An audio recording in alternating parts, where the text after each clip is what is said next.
Bismillahirrahmanirrahim. Əziz müsəlmanlar, sual göndəriblər bizə.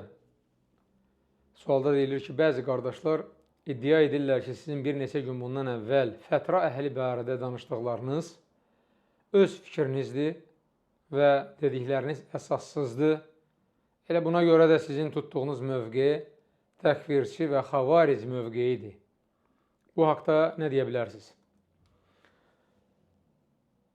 Əziz qardaş və bacılarım, hamınız şahidsiniz ki, illərdir biz İslam dininə insanları dəvət edirik və dəvət əsnasında danışdığımız mövzularda həmişə çalışmışıq ki, danışdıqlarımızı Quran ayələri ilə və hədislərlə əsaslandıraq.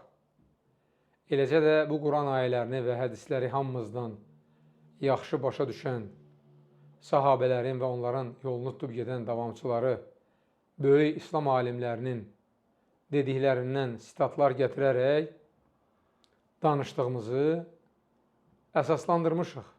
Bunu hamı bilir, hamıya məlumdur və fətra əhli barədə də danışanda yadınıza gəlirsə, 3 böyük alimdən fətva qeyd etdik. Bu müasir dövrün Mədinə tələbələrinin hamısının istinad etdiyi, qəbul etdiyi, hörmət etdiyi 3 böyük alim, Abdüləziz bin Baz, Muhammed ibn Salih Əl-Ütheymin və bir də Muhammed Nasrəddin Əl-Əlbani rahiməhumullah. Demək, qeyd etdik ki, hər üçü Peyğəmbər sallallahu aleyhi və səlləmin hədisini zikr edir ki, fətra əhli o kəslərdir ki, onlara dəvət çatmayıb. İstər müsəlmanlar yaşayan diyarda ucqar bir yerdə yaşasın, istər qeyri-müsəlmanlar yaşayan yerdə yaşasın, dəxli yoxdur. Hədis ona dəlalət edir ki, o kimsə ki, ona İslam dəvəti çatmayıb, fətra əhlidir. Və qiyamət günü imtihan olunacaqlar. Bu hədis barədə o alimlərin fikrini xüsusilə qeyd etdik. Demək, diqqət edin, birisinə İslam dəvəti çatır və o bilərəkdən bunu inkar edir, deyir ki, mən bunu qəbul etmirəm. İslam dinini qəbul etmirəm. Mən filan dində, məsələn, bütpərəstlikdir, bu dində qalacam və yaxud Allahı inkar edir tamamilə. Deyir, mən bu yolumla gedəcəm, məni bu yoldan heç kəs döndərə bilməz. Bu artıq buna dəvət çatdı, hüccət çatdı və bu onu inkar etdi. Bu nə sayılır? Bu kafir sayılır. İslam ümmətinin alimləri hamısı ittifaq edib ki, bu kafir sayılır və qiyamət günü də cəhənnəmli olacaq. Lakin birisinə dəvət çatmayıb. Dəvət çatmayıb. İslamdan da xəbəri yoxdur. Öz bildiyi ibadətini edir. Allaha da şərik qoşur. Bu nə sayılır? Bu da yenə Allaha şərik qoşduğuna görə, küfr elədiyinə görə kafir sayılır. Lakin bu hədisə əsasən alimlər hamısı ittifaq edib ki, qiyamət günü həmin adam imtihan olunacaq. İslam ona çatmadığına görə o ayəni də gətirir alimlər. Üçü də eyni ayəni gətirir. وَمَا كُنَّ مُعَذِّبِينَ حَتَّى نَبْعَثَ رَسُولًا. Biz elçi göndərməmiş heç bir ümmətə, heç bir kəsə əzab vermirik. İndi buradan sual meydana çıxır.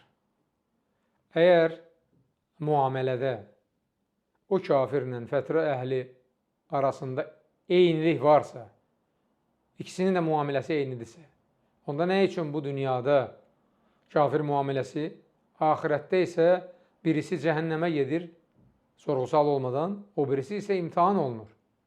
İmtihandan keçsə cənnətə gedəcək. Bu, o deməkdir ki, onunla bunun arasında fərq var. Müamilədə fərq var. Yəni, axirət müamiləsində. Bu həyatda isə zahirən fətra əhli olsa da, onunla kafir müamiləsi edilir.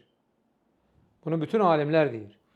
Və əgər bizim bu dediklərimizdən kimlərsə narazıdırsa, etirazlarını bildirirlərsə ki, biz burada hər hansı bir səhvə yol vermişik, yanlışlığa yol vermişik.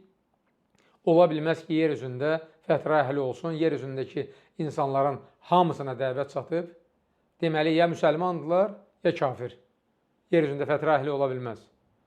Bu sözü deməklə birbaşa o alimlər ki, deyir ki, hal-hazırda yer üzündə fətra əhli ola bilər, birbaşa onlara etiraz etmiş olurlar. Və kimsə narazıdırsa, etirazı varsa, qoy getsin, fətva sahiblərinə öz etirazlarını bildirsinlər. Axı, bizə etiraz edənlər bir neçə il bundan əvvəl öz aralarında mübahisə, ixtilaf düşdükdə bir qismi o birinə Həddadi, onlar da bu birinə Mumeyi dedikləri vaxt o məsələyə son qoymaq, ixtilaflara son qoymaq üçün Mədinədə yaşayan böyük alimlərdən olan Şeyx Salih Əs-Süheyminin yanına getdilər. Hər ikisi. Əvvəlcə bir qismi, sonra da o biri qismi gedib Şeyx Salih Əs-Süheymi ilə ixtilafa son qoymaq üçün aydınlıq, məsələyə aydınlıq gətirməyini istədilər. Bu da həmçinin qoy getsinlər, həmin o fətra əhli məsələsini böyük alimlərə desinlər. Desinlər ki, bax, Şeyx İbn Bazın, Şeyx İbn Hüseyminin, Şeyx Albaninin və digərlərinin fətra əhli barədə dedikləri burada biz narazıyıq. Etirazımızı bildiririk. Və ən əsas məsələ nədir? Desinlər ki, bu məsələni qaldıran, bu məsələdən danışan adam Azərbaycanda Əlixan Musayevdir və bu məsələdən danışdığına görə biz onu təkfirçi xavaric sayırıq. Və onu təkfirçi xavaric sayırıqsa, onun istinad etdiyi alimlər də həmçinin təkfir və xavaric fikrini yayır. Qoy belə də desinlər. Görək o alimlər onlara nə cavab verəcəklər. Təkcə o 3 alim deyil. Yəni, araşdırsaz, internet doludur alimlərin fətvaları ilə. Təkcə o 3 alim deyil. Diqqət edin, mən araşdırdıqdan sonra bunların fətvalarını tapmışam bu alimlərin. Abdüləziz Əli Şeyx, Abdülmuhsin Əbbad, Liheydən, Fəuzan, Salih Əli Şeyx, Süleyman Ruheyli, Şisri, Abdurrazzaq və digərləri.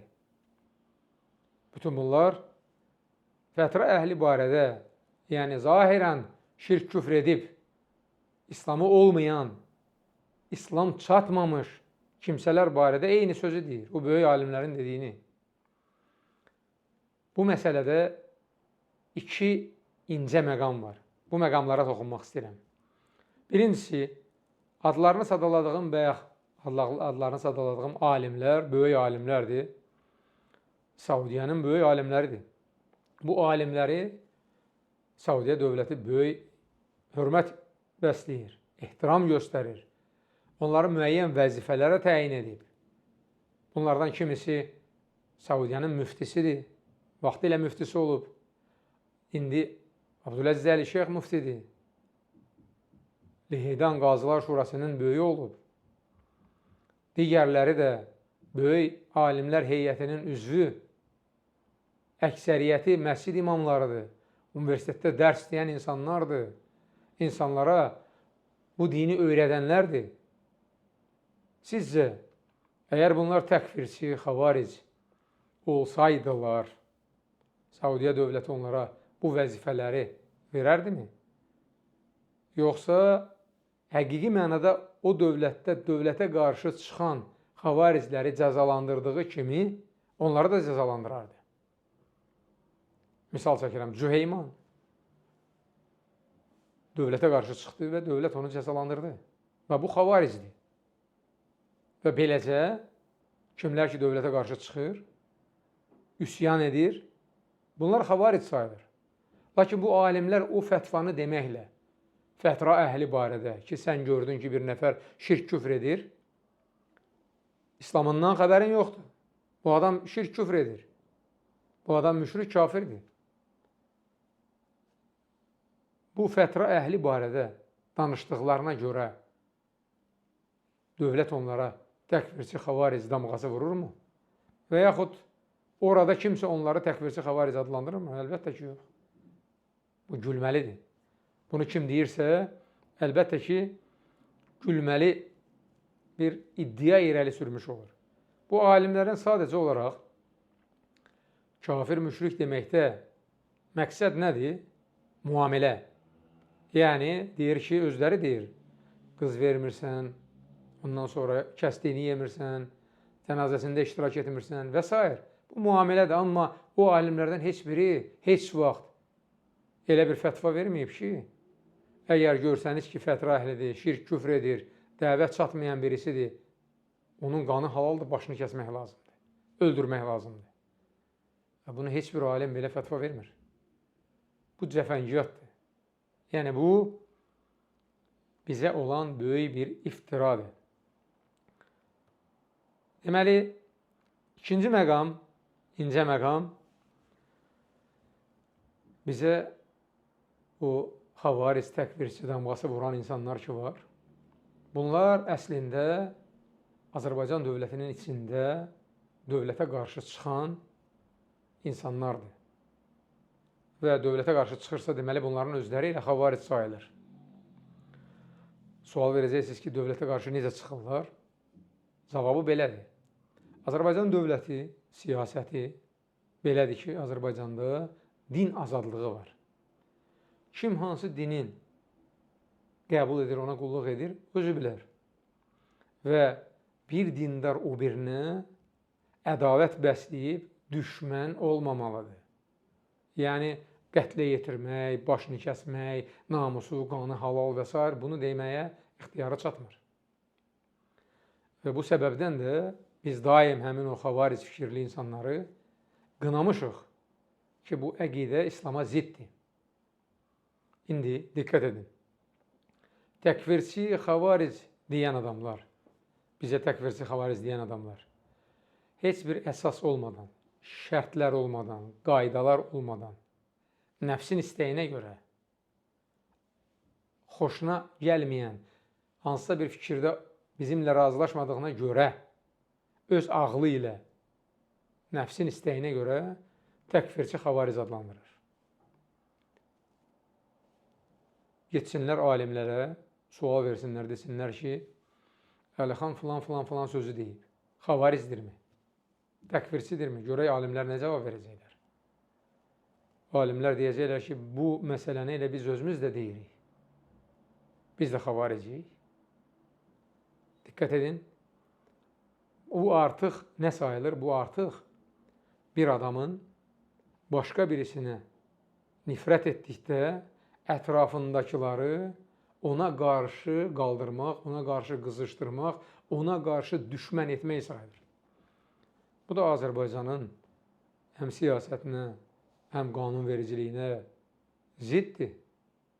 Yəni, əminəmanlı bir ölkədə aranı qarışdırmaq, insanları bir-birinə qarşı qoymaq, düşmən etmək, axırda da demək ki, filankəs xavarizdir və xavariclərin də Peyğəmbər s.ə.v Quran hədisdə deyib ki, harada görsəz öldürün, qanı halaldır. Bu, müsəlmana yaraşmayan bir hərəkətdir.